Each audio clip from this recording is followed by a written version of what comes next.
So we're back with the part two of the video we kind of ran over and got cut off on the card suits, the colors, and the different significance of the colors, shades, and symbols of the suits. We left you off at wands, fire, which are set in the time period of magic, where people are struggling amongst one another to excel. It's fire and pride, and the ability to release that inner fire and have it expressed in the whirling orbs of power in the card. Swords, well, it ends in swords. Ends in swords. The Ace of Swords is a little bit of a divergence from the rest of the deck. Actually, you wanted me to tell the story. I'm I going to do. tell the I story, do. but Tell while the I tell story the of the story, Ace of you Swords. need to grab the picture. Okay. Most of the other ones are fairly simple. You've got the color, the main color in the background, setting the theme of the color scheme for that suit, and then you have a fairly simple, bold image of the suit's symbol. So a cup, a pentacle, a wand. With the swords, it's a little more complicated, and that is because this particular theme of the story, this stage, is instead of beating swords into plowshares, it's literally learning to make the first swords, learning to make the first weapons. Uh, it's one of the pieces of forbidden knowledge that the fallen angels, particularly Azazel, was supposed to have taught humanity. Azazel taught how to make coats of mail and shields and all kinds of weapons and all the arts of war. In addition to that, he's kind of a Lord of the Forge because he also taught jewelry making, how to get metals out of the earth and jewels. And our Ace of Swords is the indication. It's where the first sword is made. So it's a blacksmith shop. You're snickering about something. Better be the Lord of the Forge than the Lord of the Flies. Uh, so the first sword. Uh, Obviously, it starts to set the tone of the grays, but you don't get the windswept landscape in the background here. We are in a smoky, dark area, and you can see the plowshare in the background. So they've gone from a fairly simple agrarian society that you see in the Pentacles to a point where, and the conflict in the swords as it developed in our deck is a conflict of ideologies. It's brother against brother. The Two of Swords shows a duel of two people who look very, very similar. And in my mind, it sort of tells a story of two brothers who face off. You know, they start to have an issue with one another. They get into an argument, a disagreement, and it escalates to a point where they simply cannot find a resolution. The Three of Swords, which in many decks is merely a heart pierced with swords. Yeah, Jackie had some opinions about that. yeah. I have strong opinions about some of the symbolism. She wanted to do something different. And that card is about sorrow. Probably the best iconic card for our sword suit is our Three of Swords. And it is not a heart pierced with swords. However, much more representatively, it is a heart pierced with swords because it is the third brother who watched the duel, and he is picking up the swords of his fallen comrades, his fallen brothers. Now, you can see with Jackie's color scheme here, she has the birch trees and the white and an almost wintry, windswept landscape with a lot of Payne's gray, and then the splash of red in the cloak, evocative of spilled blood. And that would be pretty much our sword suit in a nutshell. Now, why don't you tell a little story about this card? Because many of our models are people that we know. Some of those Yeah. people aren't alive. Uh, This is one of those. this model happens to be a dead guy who lives in Michelle's basement, who was kind enough to model for the card, and rather shocked me by showing up at my bedside naked because he doesn't believe in clothes. And Crazy kilt. yeah, so I dressed him, but he was good enough to pose for this image? I don't know. He's usually pretty decent standing near my bed. Yeah, people have. He's hot. Just I didn't be mean honest, he's decent. I meant hot. decent as in he doesn't want run around with his like, you know. Well, you never really see that part, but he's very I evidently don't not have a dead naked dressed. guy hanging around my bed generally. You have a dead naked guy hanging around. No, he's usually wearing. Well, anyway, I see him. I think that he is respectful in the fact that he tends to play a guardian role for me. He's shown up a couple of times naked to me. That's been fantastic. I think you have history. Possibly. Hot dead guy. Yeah. However, in the Three Anyway. of Swords, he is in fact wearing clothes. Yes. Yes. Oh.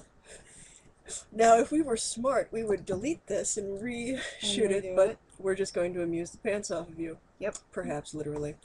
Anyway, As long as so you don't show up in my bedroom naked, that's okay. mm, wow, I got nothing for that, babe. I think we've waited far too long to record this one because we were a little punchy. Yeah. Well, been up since 5. The guys were upstairs playing Warhammer to loud music, so we figured you didn't want a backdrop of a soundtrack that included Pink Floyd's The Wall, some random country western music, and a good portion of the Battlestar Galactica soundtrack. So we waited a little while.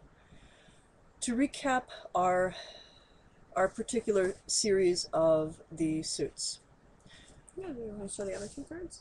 that's the recap. Oh, well, there you go. Hey, there was my cat. Yay. In this lighting, you can actually kind of see Katja. Anyway, not only are each of the suits, as traditionally done in the tarot, associated with an element, earth for the pentacles, water for the cups, fire for the wands, air for the swords. We also set them, marry them with a story, a theme that ties into the overarching myth of the Watcher Angels that is the theme of the entire deck. And so the Pentacles is set in the time where they are first coming down and establishing themselves, where spirit merges with flesh, where spirit chooses to become part of earth. And the most resounding method by which this is done is, in those days, the sons of God looked at the daughters of man and found them fair, and they chose among them wives of all of whom which they desired, and that's horribly paraphrased, but either, neither here nor there. The 7 of Pentacles is an angel with his human mortal bride, and, shush, you. Jackie is punchy. An angel with his wife who is expecting. And so, literally the seed that they are sowing and literally the process of becoming flesh is this process of creating and establishing themselves, establishing bloodlines, establishing families. Shush. We have a friend. This card will never be the same for me. We never. Okay. We've got to there's tell the this story. friend. Okay. So at Convocation a couple years ago, after I painted this card, we have this friend, and his name is Cass, and he commented on how the card did not differ so much from that of the Rider-Waite, where it shows a man leaning on his hoe. Hoe. And this card has the angel leaning on his hoe. Yep, Rake. that one goes out to you, Cass. Hugs and kisses, they're precious. I will never, ever be able to look at that card again. Yeah, we've got some inside jokes for a few of the cards. Oh my god. Take a look at the King of Cups. There's a little Captain Morgan in all of us.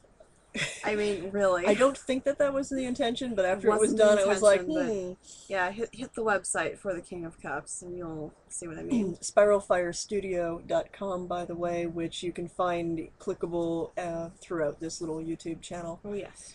So Pentacles as establishing themselves on Earth, Cups as a golden age of art and beauty and elegance, where once you've done the hard work of establishing your home and your families and your bloodlines, you can indulge in art and in architecture and in the fine arts, in developing culture. It's civilization. Mm-hmm. It's the civilization cards. Very much the Renaissance sort of feel with both the architecture, the backdrops, as well as the costuming. Costuming is definitely something that Miss Jackie brought to the deck. The different time periods. They don't go necessarily in a chronological order that we'd recognize. It's not meant to Right. be, factual progression.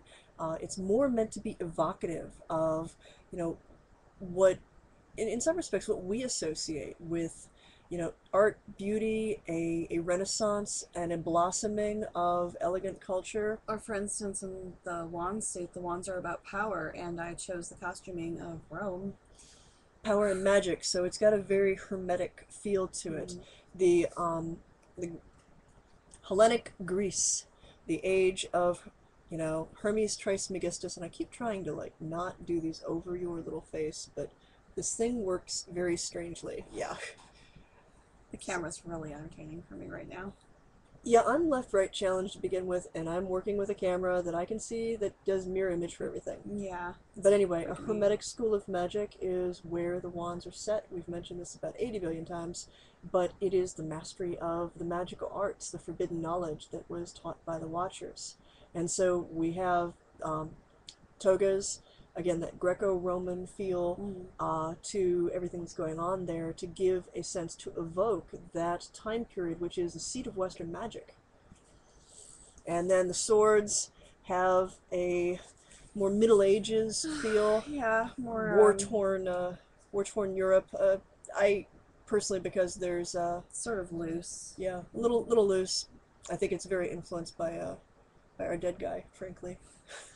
Well, it's some of it's influenced by the fact that I spent a number of years in the SCA, but Yeah, yeah, it's yeah. it's loose. Actually, that's another one of the cards that has some inside Yes, stories. the Two of Cups. If you have ever been to Pennsic War, the Pens Two of of War. Cups backdrop, where those two people are standing and looking at the stars, will look very familiar to you because it is Cooper's Lake. Mm-hmm.